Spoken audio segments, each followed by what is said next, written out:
There is one major red flag that will tell you that a game master will burn out for sure. And that is when a game master is happy not because of the experience they have when they run the game, but they're happy because the players are happy. They have pleased the players. The players praise the game master. Well, you can enjoy that for a period of time, but it will not last. And it guarantees that a game master will burn out.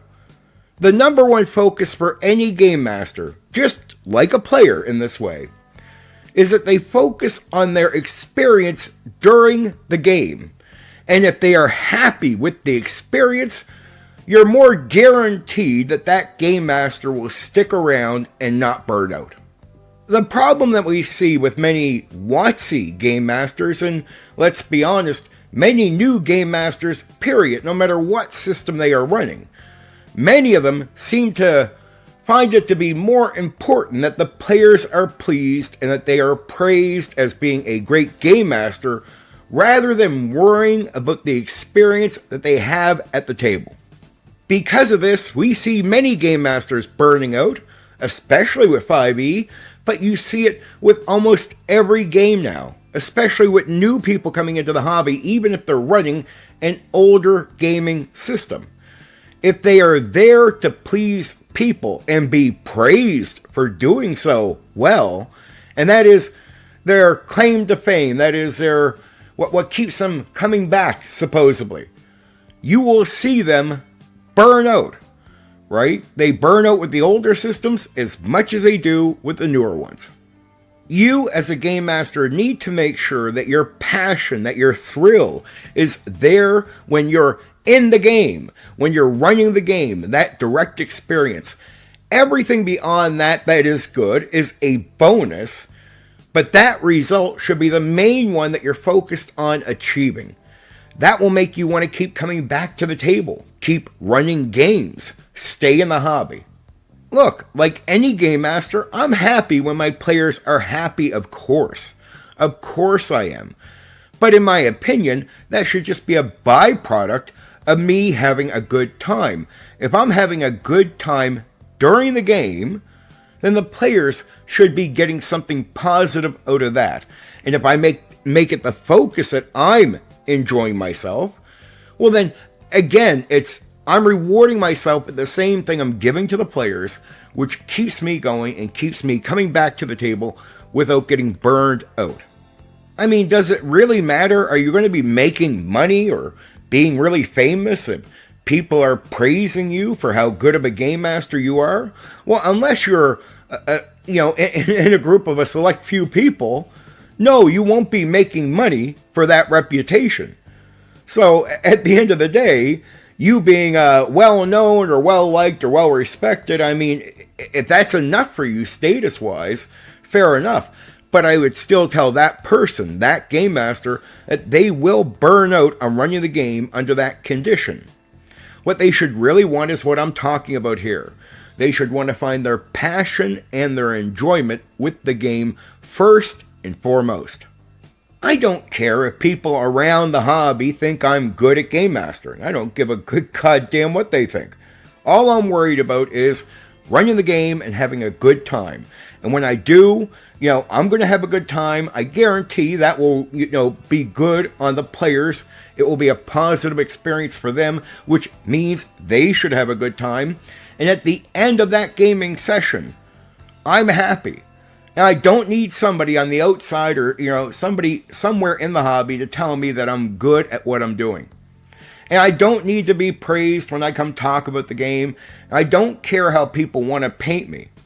I'm one of these people that believe if you're just, come be honest, plant that seed in people's minds, and if you're full of shit, when they go back to gaming, they'll realize that what you're saying doesn't line up with reality. But if what you're saying does line up with reality, you'll build your credibility up with people that way. You don't need to show them a gaming session. You don't need to do all this silliness. People will examine your words, you'll plant that seed, and do your words line up with what they're going through, their reality, or does it fail to actually speak to what their what they're experiencing with the game. And that's going to be the most important part for a person doing commentary on tabletop role-playing games like myself. I don't need to build up my credibility by you listening into one of my gaming sessions.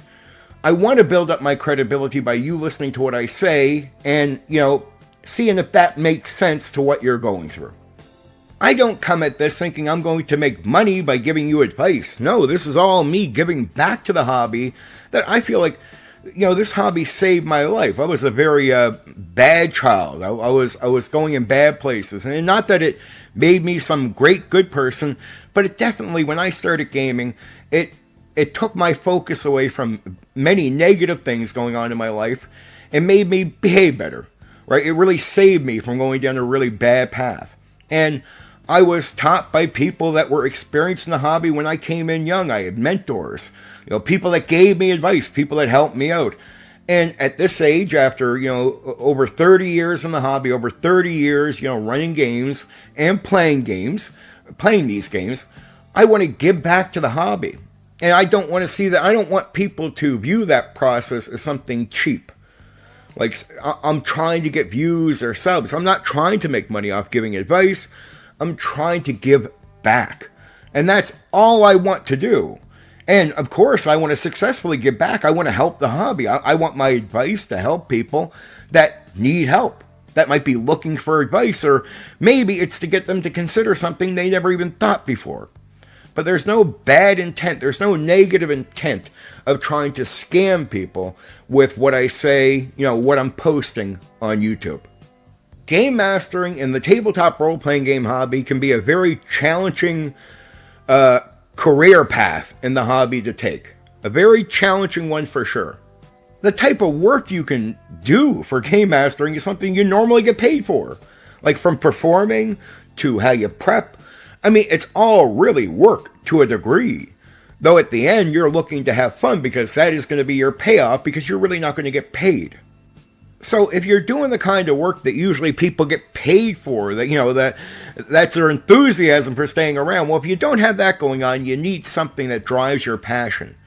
And you enjoying the game, well, that's really the only guaranteed payoff you can go after that can drive your passion to want to keep coming back to the table. I don't care about good game design or bad game design at the end of the day, right? It's going to be a bad game if that game doesn't encourage the person running it to want to keep coming back to the table. Like, companies or groups or people that are making games need to consider this. The game master is your PlayStation. If you don't get that right, there goes your game. Doesn't matter how well it's written, it will be how people experience it. And there's a lot of supposedly good games out there that are older that have no audience now. Abandoned for the most part, or has a cult following, when it should have a much larger following. The problem is, no matter how well it's written, it doesn't encourage the game masters to become dedicated and stay around. And when you lose your PlayStation, you pretty much lose your game. And WotC and other companies like that don't seem to really understand that is the most important part of the hobby, is the game master. That is your PlayStation. You can't play the game without them. And you need them to keep coming back. And you can't pretend that giving it all to the players or having it set up for the players is going to be what encourages game masters to come back. And you can't keep scamming game masters either. Like, here we'll give you a little pinch, right? And we'll make excuses as to why you should be okay with everything being catered to the players as you come to the game. And you'll become a slave, a servant to the players, rather than somebody who is getting something out of it. That has been pushed for years with excuses as to why game masters should accept it. The problem is, reality kicks in. Instincts kick in. It's within human nature for the game master to not be enjoying these things and to walk away under conditions that they're only serving players and they're really not having a good time. And you can't make it that game masters are going to enjoy something based off some delusion. Well, it's made to cater to players. Where's the enjoyment for the game master? It's not there, but game masters are supposed to be manipulated and brainwashed into thinking this is going to be fun for them. And for a little while, they can get confused when they're getting high off players being happy with the game. But what game masters will realize and why they burn out when they're going down that path is that high only lasts for a while. And then you stop caring about being praised because you're not having a good time. Like that's going to always be the outcome of the person not focusing on their own experience. The game master will always discover that the praise of the players is only a short high, and at one point they're getting praised and they no longer care. And when they no longer care, they're going to want something.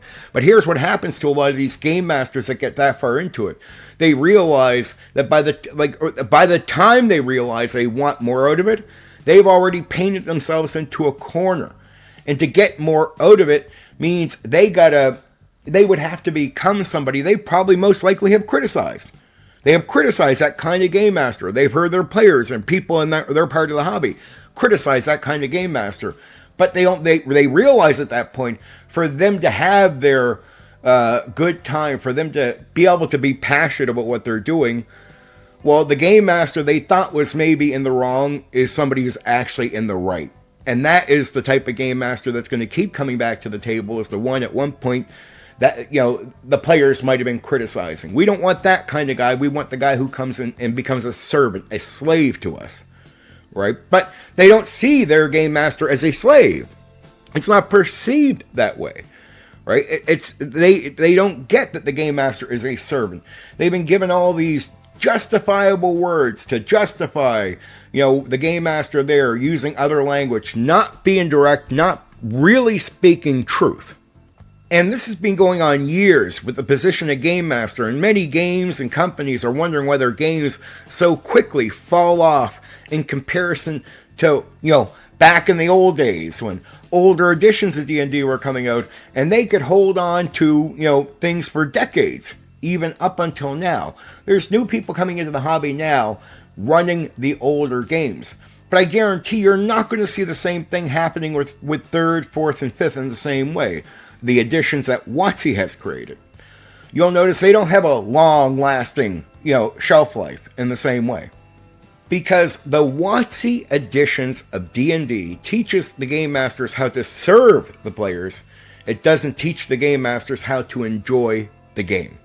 Well, it does try to brainwash the game master into thinking being servile to the players is supposed to be fun. But when they get in that position, the game master will find that it's not fun, no matter what the book tells them. Again, many game masters will confuse the high from the praise of players as being something that tells them that they're doing good. Somehow maybe they're having a good time. They're really not paying attention to the direct result during gameplay. They're getting high off it afterwards when they're being praised. They're getting high off of that. And they confuse that, many of them confuse that for something really good, at least for the short time that it lasts. When the feeling is no longer produced by the praise of that game master, that's when they feel empty. That's when they start searching something out. And many players will tell you they've had this experience.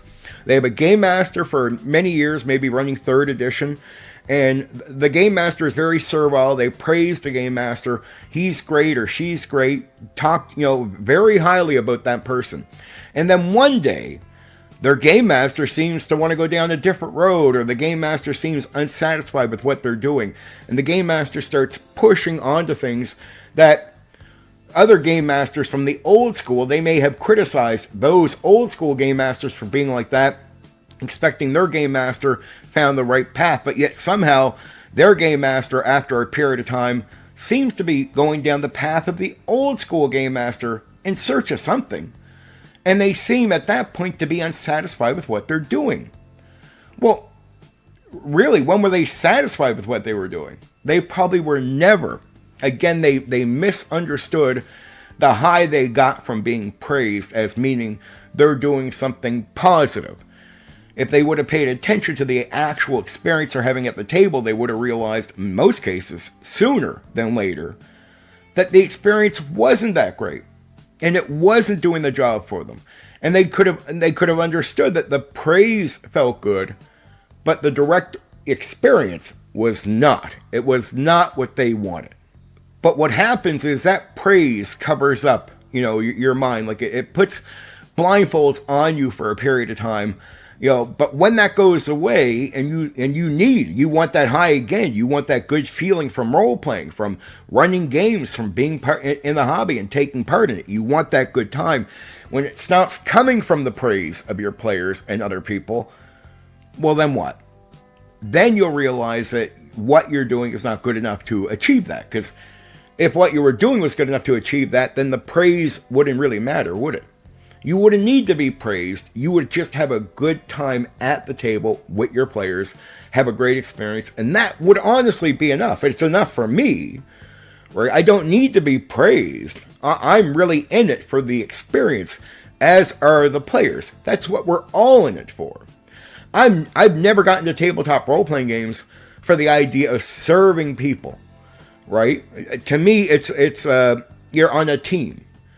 We're all sort of serving the team, serving each other in different ways. But I never got in to be slaves to other people to make sure they have a good time while my experience is dismissed or ignored. But with many newer games and the WotC editions of D&D, that is what really started happening with game masters. Their experience was put to the side, they were lied to, they were brainwashed, the whole 9 yards.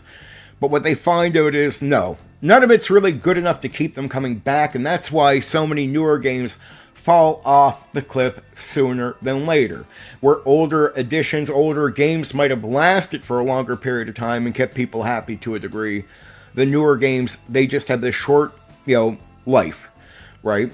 That's it. And if anyone lingered on like 3rd edition, it's only because they took a while to bring out a new game.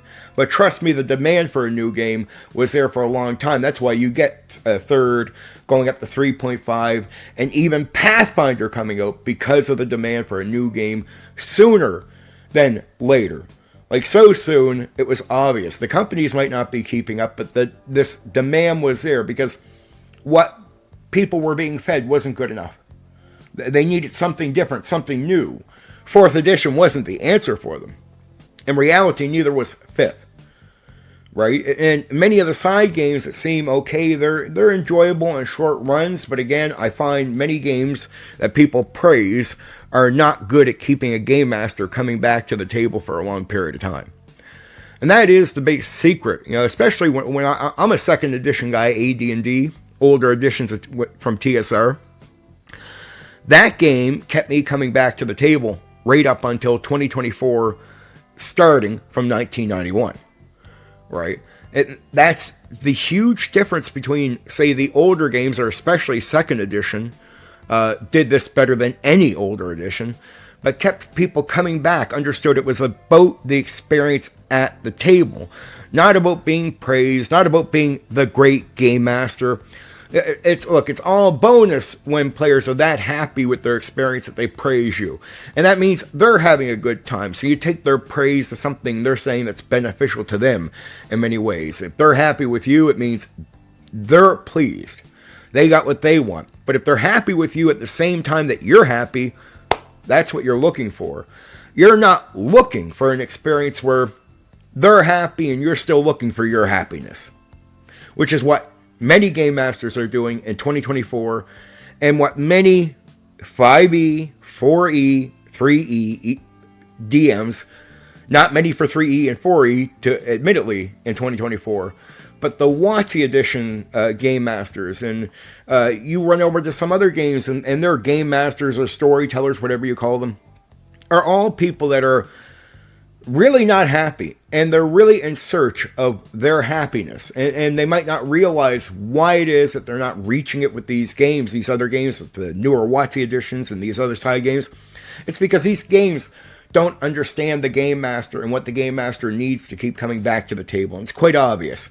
They want things to be a certain way that clash with the idea of the game master having a good experience.